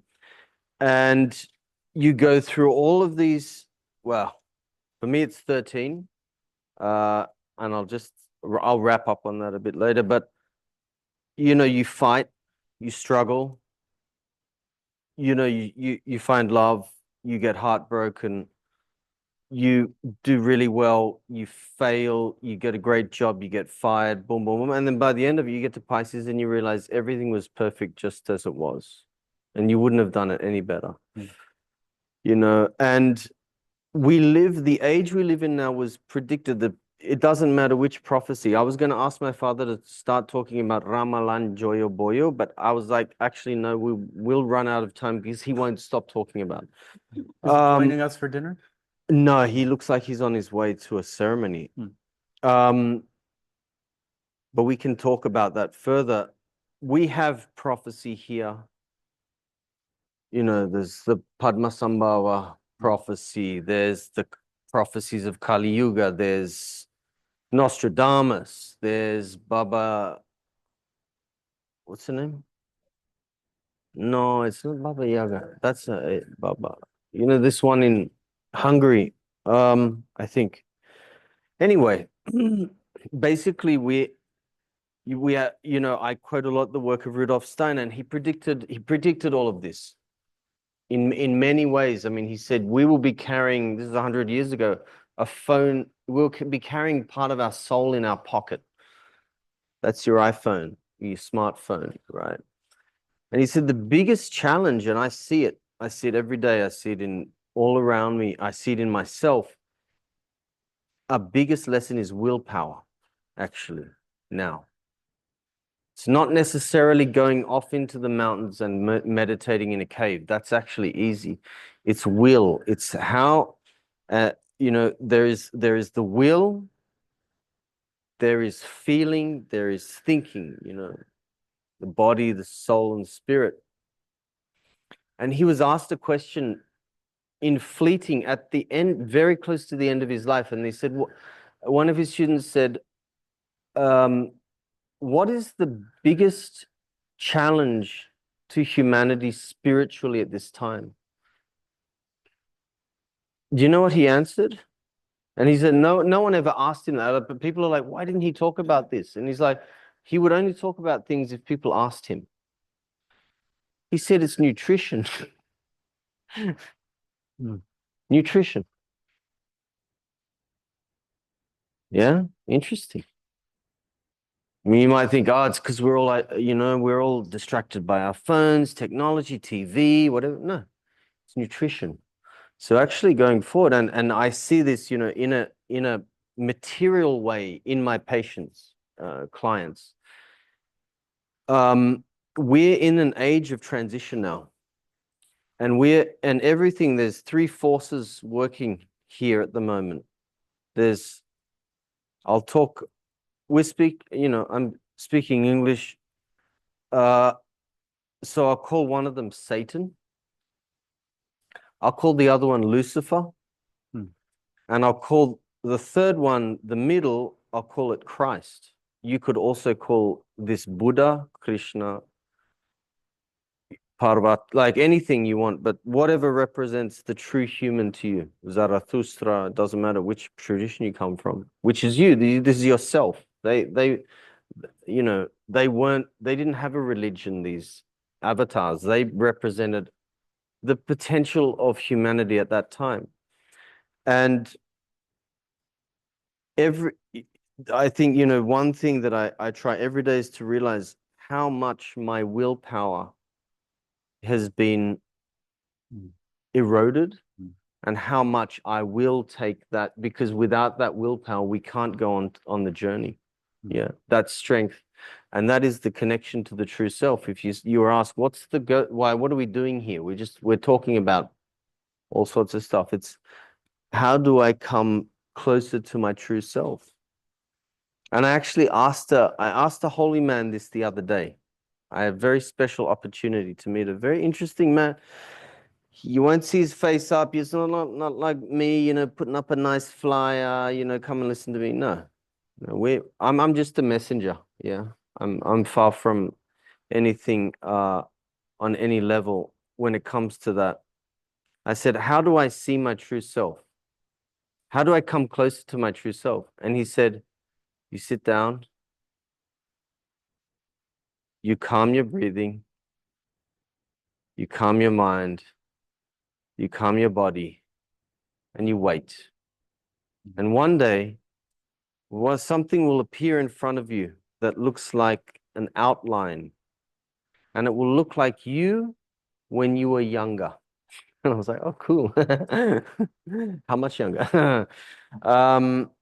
And that will be when you've met your true self, and you can ask your true self anything. And I said, how long does it take? He goes, it could take one day, or it could take you 50 years. But you just have to do it. So, maybe Nike didn't get it so wrong, yeah? It's a good saying, just do it. And yeah, I think on that note, we could keep going. There's a whole lot of stuff. Moral technology, this whole question. Every time I use Google Maps, I just eroded my willpower a little bit. And again, I'm not going to say I don't use it. I do, but I try not to sometimes. Every time I order GoFood, I just eroded my willpower a little bit. Every time I never even opened ChatGPT. Have you tried it? Oh yeah, I have to. Yeah, you need to. I mean, listen, this is part of the question. Is part of the question is, do you engage in the future? Yeah. Or do you stay What do you cloistered? do? For me, the answer is, engage with as much wisdom and virtue as you possibly can. I don't see. I'm not going to be helpful to my children if I don't know what they're getting into. That's how I've just rationalized it on the most basic fundamental level. Yeah. And I think it's beyond, there's going to be nowhere in the world where you can hide from this. No. So I think it's about being as skilled as possible. And again, it comes back to this earlier motif that came out of both Jung and Yukteswar. The technology is of a God level, but our moral compass is so juvenile. The technology is part of the landscape. This is what the models are saying, is that this is the age that we're swimming in. This is the water. What is needed? Discernment is needed. Strong moral compass is needed. live tribes of engaged people. Your dad sits down, he goes right into wisdom, and he goes right into just do it. Study it all you want, but you have to do it. I didn't think that was, I thought that was a complete synchronicity, him wandering in like that. I mean, I just think It happens. perfect. I mean, one thing I would like to do before we end is just, ask you where your minds are. What's important to you? Yeah. You showed up. You came from, some of you, very far away. What's up for you? Like, where are you at right now? Is there any comment? Is there any question that we can riff off of to conclude? I mean, we think we've laid out a lot of different things. So We need a bit of material for next month, huh? That is true. Yeah, that's kind of. So essentially, I don't know why I'm here. I just follow my call. I booked the villa to come to Bali, but I didn't get any ticket to come to Bali. So when that advertiser show up, we're like, oh, it's perfect timing. I don't know. I think I have to come, even though that I don't know what they're going to talk about. So I took the ticket and I come here. And then one of something like really triggered me is actually, it's been triggering me for the past 8 months, but it's becoming calm down for the past 5 months, but it's becoming a question. So starting from when you say like early, what was happening before the coffee? And that is also where my journey begins.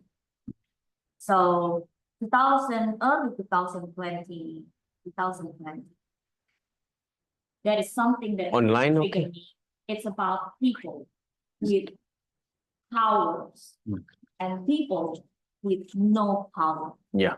That can make me, if something happened like that, like it just made me cry like crazy until I talked to my husband, like, what happened? I mean, like, I talked to my husband, even like, why people kill themselves just in the name of the world is not fair anymore. And that time I was like, now I understand what was happening because I feel it now. And my husband keeps saying like, no, it's just because like blah blah blah. And at the end, it's made me move to divorce, even though that we both doesn't have any problem. But I feels like I lose my identity. I don't have any power. I don't have anything. Since I becoming the head, then I start my journey looking for the king. Then everything is more clear, right? And then since I'm working on myself, it feels like everything that I want, everything that I visualize, it's happening like really quick. I think I've been talking to you too. But it's also, it's lead me to a question. To a question like, so I asked my husband again. I said like that, is actually I have a question. Since everything like easy for me, because I have a big dream. I want to be I want to be somebody, not for the world, but at least for people that I love or people around me. What question will I change when I get to the top of my career, whatever it is, to people that I love or people around me? And you know what? Say,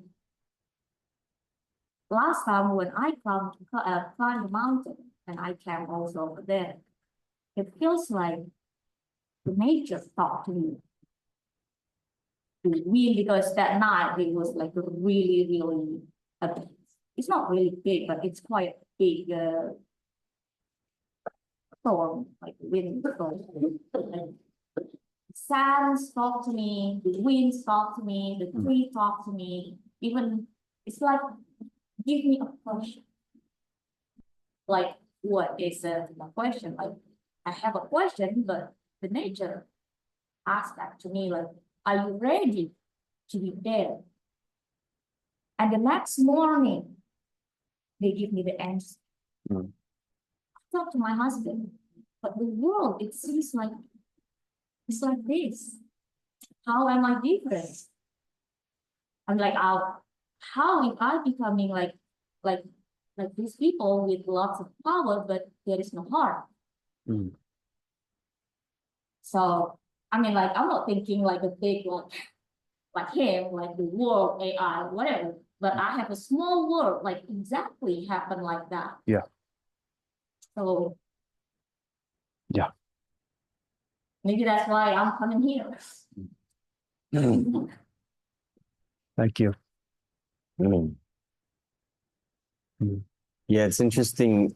Well, as you're saying that, I'm thinking with all of this, you know, whether we know about this cosmological phenomenon that are happening, there's actually measurable scientifically. There's gamma rays from planets we don't even know about now hitting the Earth now, yeah? We're all absorbing them, yeah? The power of manifestation is really big. People, like you said, like you think of something, you get it, bang. It's like, now it's the question is, what do I want? Yeah. What do I really, what am I? Yeah. Who am I? What do I want? You want a Ferrari? Boom. Maybe not in Bali, but then what? It's like this whole manifesting thing. Yeah. And this question really brings you back, brings us all back, brings myself back to really asking those very fundamental questions, is, you know, which is, who am I really? What do I not even want? I want a lot of things. Well, I know what I want, but I don't know how. Mm. I know what I want, but I don't know exactly how. And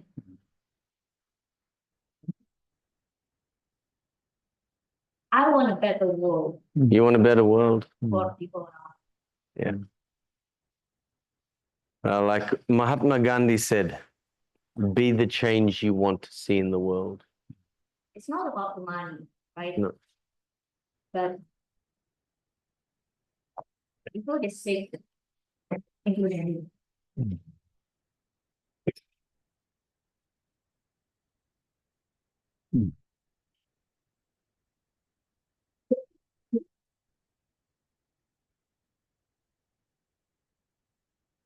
Anybody else? I just wondered what you were just sharing reminded me, you know, in Ayurveda, in one of the classical texts, there is this question asked, what does it mean to be healthy? Yeah. And Yeah. so then Sharaka gives this whole list, you know, your tissues need to be healthy, your digestion needs to work, your mind needs to be calm, you need to be full of bliss. And then he says one word, and that word is svasta. And svasta means to be situated within yourself, which means to know yourself. So, you know, I mean, I always found this so amazing that that's the definition of what it means to be a healthy human being, is to be situated within yourself. Yeah. And whenever I feel like there's a lot of chaos around me, I remind myself that, you know, I remind myself of trying to find that place within me. Yeah. The eye of the storm. Yeah. You know, I've never been in the eye of a storm. I've never lived anywhere where they have them, but there are guys in the States that have cars designed so they can go into the middle of a tornado. Because when you go into the middle of a tornado, it's like a mystical experience. It's complete. Like, and you got a house just got ripped up going up this thing. Yeah. But the middle of this is complete, almost silence inside of it, complete calm and peace. People get addicted to it. And that's what it's like in the Balinese cosmology. We look at this, you know, these four directions as the basic. Then we, like everything else, everything gets more complicated. Yeah. So from four from four you have five, and you're the center. But this is like the Balinese calendar. Huh? This is an old Balinese calendar, and you know, it looks like a game of noughts and crosses. Don't ask me how to read it. And then this is the new one. And then we have these cycles going, but it always comes back to the one side. Why is there a one side? One doesn't change. It's the constant. It's you. It's your true self. And the true self sits in, you know, the north direction is the gallbladder, the east is the heart, the west is your kidneys, the south is the liver, and so on and so forth. And then the center, the very center, we even have an anatomical approximate position. It's called the middle of the liver. And it's a space. And there's nothing, and it's like, what is it? It's nothing. It's shunyata. Shunya. There's nothing there. It's complete silence, complete emptiness. And I have a mentor on my Western esoteric side who's in Norway. He's a Viking wizard, basically, this guy. And he calls it the Christ point. And I said, what's there? He said, nothing. It's nothing. Emptiness, complete emptiness. Yeah. So finding that stillness, and the harder it gets to find the stillness, the more rewarding it is when you hit it. When you hit it, you lose you don't even know your body's here. You don't feel anything anymore. Yeah. And it's not going out. It's not looking for something out there. It's in here. It's right actually right where your xyphus sternum is. That's why in martial arts, you're not allowed to hit this spot. If you hit someone here hard enough, you knock their spirit out of their body and they drop dead. You don't hit them here or here or here. And yeah, that's it. The question is, this is my feeling, or my experience, is that there's so much noise. Yes. I think this is our biggest problem. There's so much noise. We can't even hear that silence anymore. That's right. We can't even hear ourselves anymore. You know? Because there's just too much noise. Yeah. And what to do about that. But, that's what I'm asking. Yes. I mean, but your benefit is that you've been on the journey you take for granted that you've already been on the journey for 25, 30 years. You've already touched it. So if you have a taste of it, you know it's there. We call this refuge. But you have confidence that it's there, whether you can stay there for long periods of time or not. And the centrifugal force around us is getting more aggressive. But you, unlike the masses, let's say, at this time, that haven't yet been on a journey, they don't know that self yet. So the idea there is part of the journey is so that you can get to the point where you can taste it. Once you taste it, then you can amplify it. These maps are for someone who's not yet awoken. And I'm not saying big A, we're talking about enlightenment. I started with saying like how lost and confused I can still get, even though I've been on this journey 25 years. There's enough reinforcement there to draw back on and to return to. Then there's also a lot of people that haven't even had that spark, don't have any idea what it means to, when we say like the true self or the authentic self or the higher self, the reinforcement contingencies that keep them at the level of the veil and at the level of the delusion are so intense. So that's another kind of departure. You have to go on the journey. I mean, the Tibetans in the Book of the Dead, they have like a nice roadmap. And just like if I said you have to go to Canggu from here and you've never done it before, you know, and you don't have GPS, but you have to follow the signs. You know, take a left here at that temple, and the temple has got a red roof and it's got this deity outside, and then you'll find a market. And with each with each road sign, a part of you that's confused is let go of, so that you become lighter and lighter with each sign, and each turn, something is shed, something is transmuted. So they have this beautiful meditation that one day we'll do together. But it's a meditation on dissolution, just like Tjok Gde dissolving something in his physical alchemy. It is the emotional alchemy that lets go of the four elements, goes into space, and then starts letting go of the base instincts.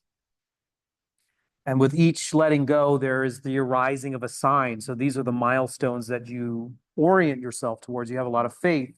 You've never done it. You've never arrived there, but you're willing to go on the journey. You start seeing signs. And with each time that you let go and you move and you orient towards a sign, something arises for confirmation. You get a kind of reinforcement until you arrive at what's called the clear light.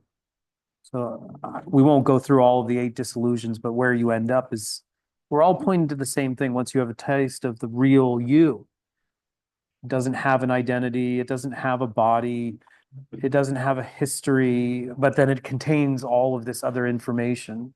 It's clear, it's luminous, they say. It follows the description of every esoteric tradition by different name, basically. Yeah. And that's not the end of the journey. That's like the beginning. That's just the beginning.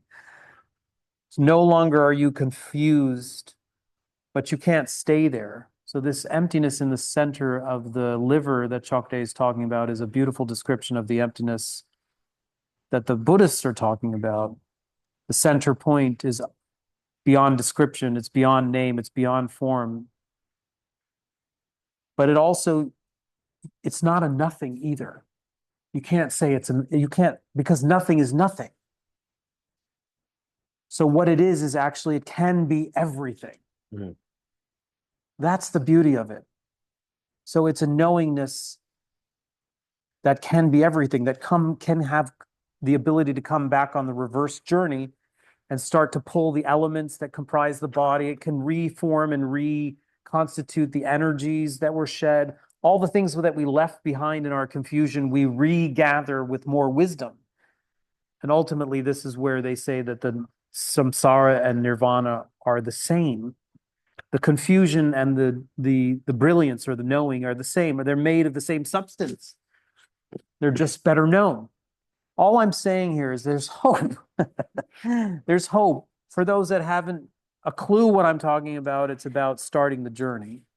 It's finding a tradition that you align with, following some of the signs. Where there are signs, there will be agencies, there will be guides, there will be signposts, there will be literature. You keep following it. You'll do some shedding, but you'll also do some reacquiring. If you've already found your path and you find that the energy of the circumstance that we find ourselves in is like a vortex, then I say Sangha. Sangha is the word for fellowship. Because some of these powers are greater. And Tjok Gde, okay, here, I'll ask you, like, is your willpower enough? Is one's individual willpower enough? No. But it's needed. But it's needed. Yeah. Yeah. Yeah. Yeah. Yeah. I mean, I might wrap up what I have to say now. I know it's getting on, and when you start these things, as we both know quite well, strange synchronicities happen. And I went to, I finished work and I played some jazz. And I found out the grandson of one of my teachers was killed in a motorcycle accident. So at 10 o'clock at night, I went up to Payangan. It's like half an hour up the road. And I visited the family of the deceased. I didn't know him, but I knew his grandfather very well. He taught me how to chew betel nut. and many other things. And I just wanted to be there. I mean, I didn't know this young man, 24 years old.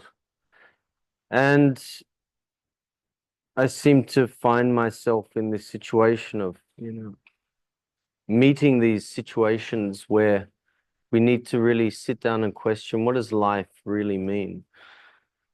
The next day, I got a phone call from one of his relatives to say, thank you for coming. It was nice of you to come. I said, of course, I wanted to do. I didn't know them, but I just wanted to do something.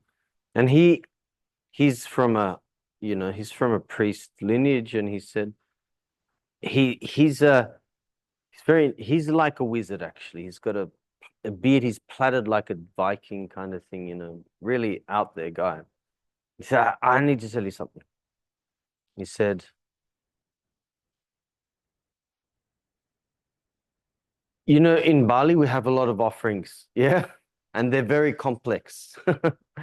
And we have a very big offering. It's about as big as this table. It's called a babangkit. Yeah, we only pull them out at big ceremonies. And he said, babangkit kalah dengan suci gitu. It's a slightly smaller offering. It's still pretty complex. Sucian kalah dengan daksino. Daksino is a smaller offering like we just gave there. It was like, daksino kalah dengan canang sari, which is just the canang. So he said, the babangkit is bettered by. So he's saying that the simpler and smaller the offering, that's the one that beats the big one. And I said, no, isn't that the wrong way around? He said, no. And then the last one, he said, Chanang Sari kalah dengan mana. Mana, which is your altruism. Like you said, it's kind of like this, yeah? It's your sincerity, your altruism, and your real, true intention. That's more powerful. It's powerful. He said, so the smaller offering is more powerful than the bigger offering. And then the one that's more powerful than that even more is your truth, your intention, and your sincerity. Yeah. So, in all this complexity, it actually does come back to that. How aligned are you with that? And what is that? That's your true self. And what is that? What is freedom? That's another good question. One philosopher would say that freedom is relative to how much you live in alignment with your intuition. And your intuition is always going to be the thing to do. And it's not right or wrong. It's never right or wrong. It's like Miles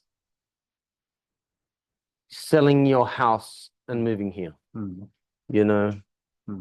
it's often something we don't expect, actually. Yeah. Now, how do you get to the living more in alignment with your intuition? We'll talk about it at the next talk next month. So stay tuned. But yeah, it's an interesting one.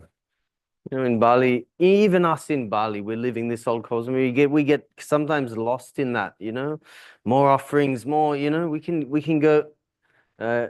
Excess enters everything. It enters food and beverage. It enters partying. It enters temples, spiritual offerings, even.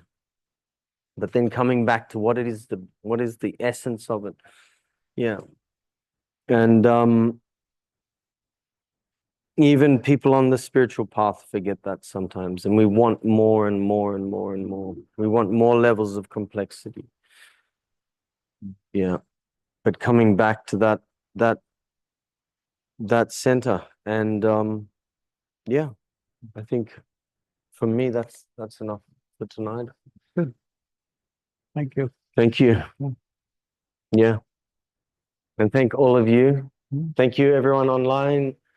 I hope that first, we always say in Bali and Indonesia, we always apologize for saying something that may not have been in alignment with your truth. Please don't take it with you. Apologies if anything that was said was offensive to your truth and your belief. Please don't take it with you. And a deep thanks for being here and for being part of this discussion, but also the journey that will continue. Yeah. And Miles, thank you so much for being here. Thank you. Yeah.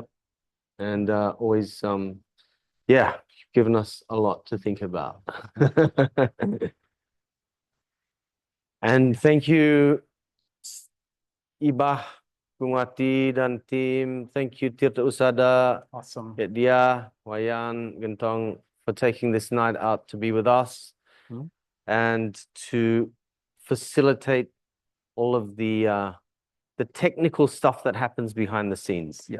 So that we're allowed to just go like this. Thank you, everyone. And selamat makan. We're going to have dinner now. Yeah. Enjoy your dinner. Thank you. Yeah. We're going to go down to the restaurant and we